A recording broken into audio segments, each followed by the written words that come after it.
샬롬 할렐루야. 누가복음 22장 39절에서 44절이요.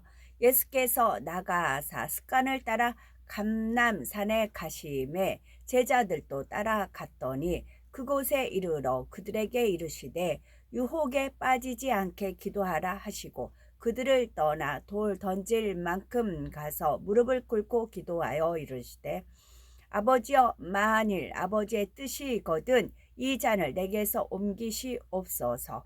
그러나 내 원대로 마시옵고 아버지의 원대로 되기를 원하나이다 하시니 천사가 하늘로부터 예수께 나타나 힘을 더하더라. 예수께서 힘쓰고 애써 더욱 간절히 기도하시니 땀이 땅에 떨어지는 핏방울 같이 되더라. 아멘. 제목은 네가 내 잔을 마실 수 있겠느냐입니다. 예수님께서는 하나님의 섭리 가운데 인간 구원의 길을 순종하여 이루어 가셨습니다.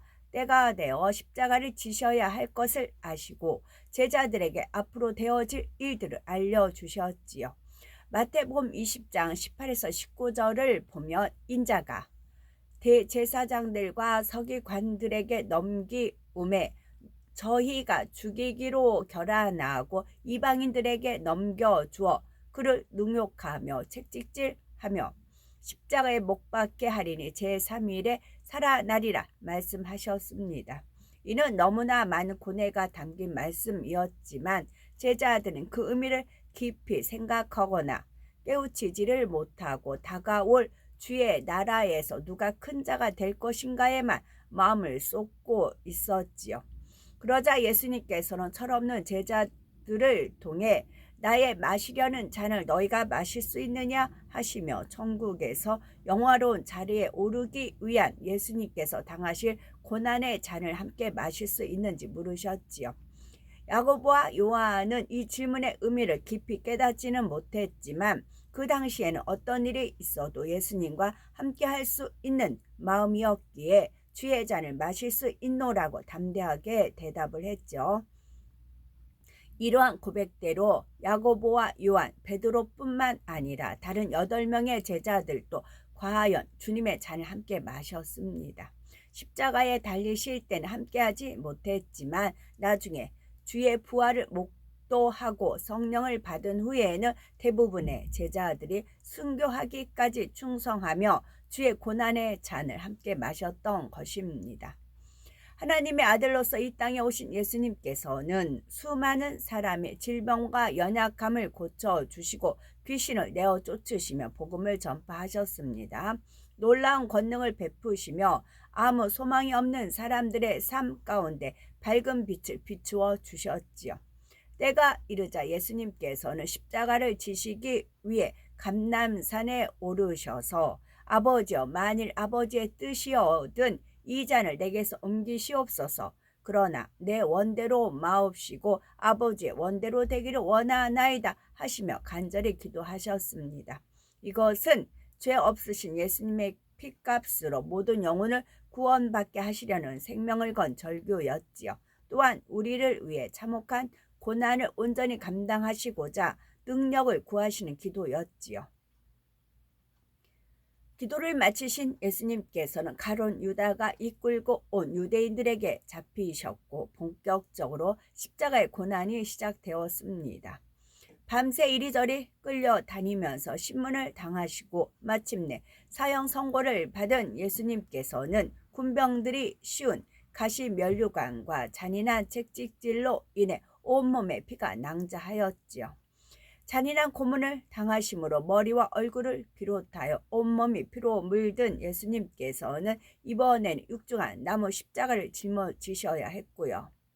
잡수시지도 주무시지도 못한 채 많은 피를 흘리시고 또다시 채찍질 당하며 가시는 예수님의 지친 몸에 그 십자가가 너무 무거웠습니다.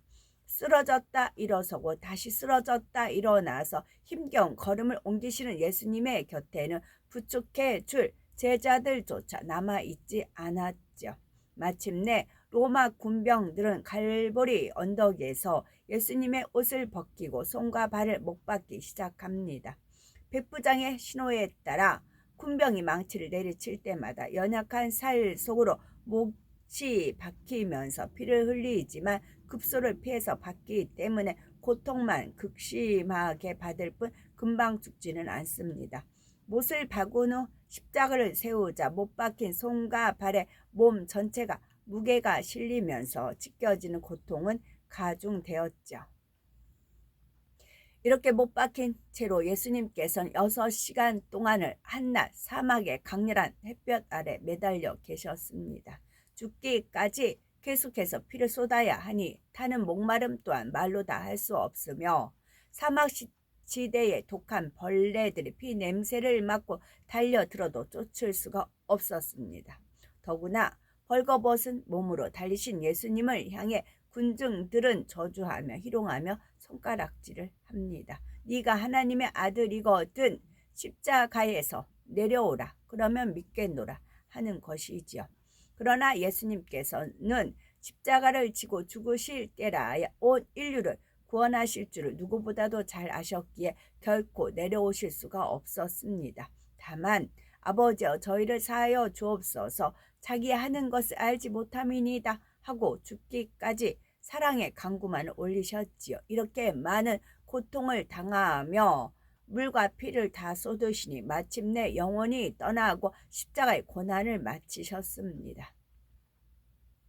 채찍에 맞으실 때 피가 낭자하여 고난의 길을 걸으실 때 또한 저주의 십자가의 손발이 못 박히실 때 예수님께서는 어떤 생각을 하셨을까요?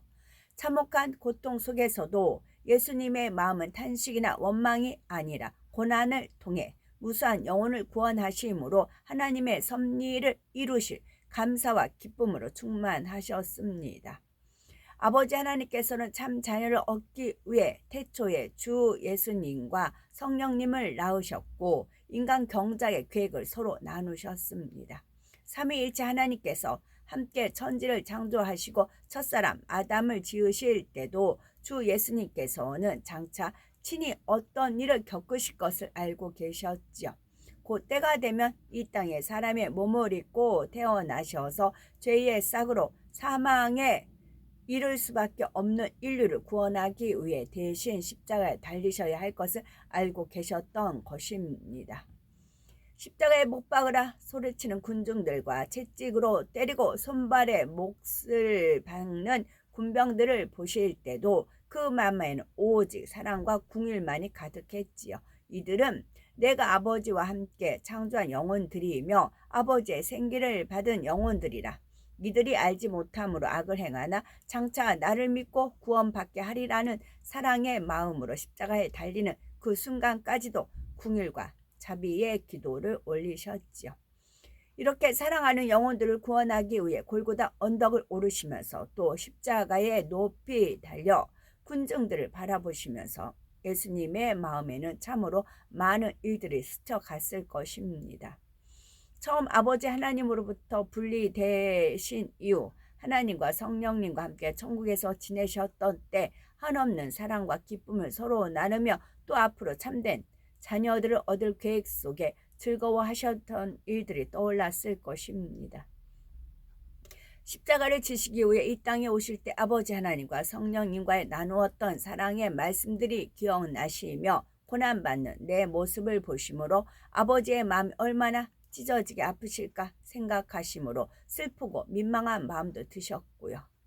또한 이 땅에서 사람의 몸을 입고 태어나서 자라셨던 기업과 마지막 3년 동안 사랑을 나누셨던 제자들, 그리고 주님을 섬겼던 선한 여인들을 떠올리셨지요. 예수님의 죽음을 슬퍼하고 주님께서 부활하여 승천하신 후에도 이들은 땅에 남아 고난받을 것을 생각하며 심히 불쌍하고 애처롭게 여기시다가도 성령이 그들에게 임하실 것을 생각하며 어느 정도 마음의 위로가 되셨죠. 그들이 성령의 능력으로 모든 고난을 이기고 승리하여 천국에 올 것을 생각함으로 위로를 받으시는 것이지요. 더구나 그들을 통해 무수한 영혼들이 구원에 이르고 그 중에서도 많은 영혼들이 성결되어 하나님의 참 자녀로 나올 것을 생각하며 더욱 십자가의 고난을 이길 힘이 되어지는 것입니다. 우리도 예수님도 우리와 같은 성정을 지닌 분이셨습니다. 하나님의 거룩하신 신성과 권능을 가지셨지만 동시에 인성도 가지심으로 사람으로서 피곤하고 배고픈 것도 느끼며 슬픈 것, 아픈 것도 다 느끼셨지요. 많은 사람들이 자기 유익을 쫓아 배신하며 떠날 때 예수님의 마음은 심히도 슬프고 상하셨으며 채찍에 맞고 십자가에 못 박히는 고통을 당하실 때도 예수님이라고 해서 덜 아픈 것이 아니었습니다. 오직 하나님과 영혼에 대한 사랑으로 모든 고통을 감당해 주신 것입니다. 과연 우리는 주님의 잔을 마실 수 있으신지요?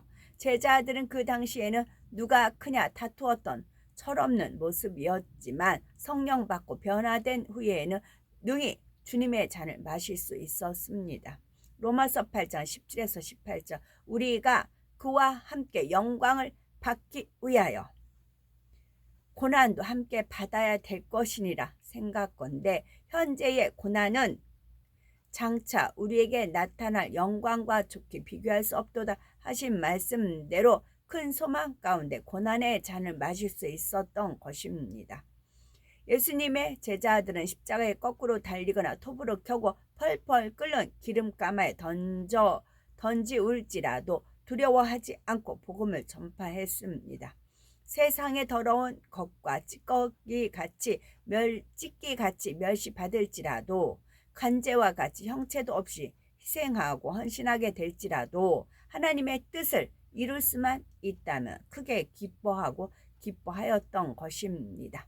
우리도 이와 같은 마음으로 주님의 잔을 마실 수 있는지 돌아보셔야 되겠고 세상 누구보다도 주님을 더욱 사랑하는가 부귀 영화 모든 것을 다 잃어버릴지라도 하나님의 말씀을 굳게 지켜 행할 수 있는가 또한 하나님의 나라와 영혼 구원을 위해 생명이라도 줄 수 있는가 이런 질문들에 주여 내가 그러하옵나이다 라고 답할 수 있다면 하나님께서도 우리를 지극히 사랑하는 증거를 나타내어 마음의 소원마다 응답을 주심으로 하나님께 마음껏 영광 돌릴 수 있는 것입니다. 아무 죄 없으신 예수님께서 가시관을 쓰시고 채찍에 맞으시며 십자가에 못 박혀 죽으심으로 우리의 모든 죄를 용서하고 천국에 들어갈 수 있는 길이 열리게 되었습니다. 우리의 삶에 구원받은 기쁨과 감사가 날이 갈수록 더욱 새로워지며 독생자를 주신 하나님의 사랑과 온갖 순환을 당하면서도 오직 사랑으로 율법을 완성하신 주님을 항상 기억해야 되겠고 그리하여 이 땅에서의 삶이 다하는 날까지 감사함으로 주님의 잔을 마시며 십자가를 함께 지심으로 주님의 영광에 동참할 수 있는 우리가 되어야 되겠습니다. 아멘.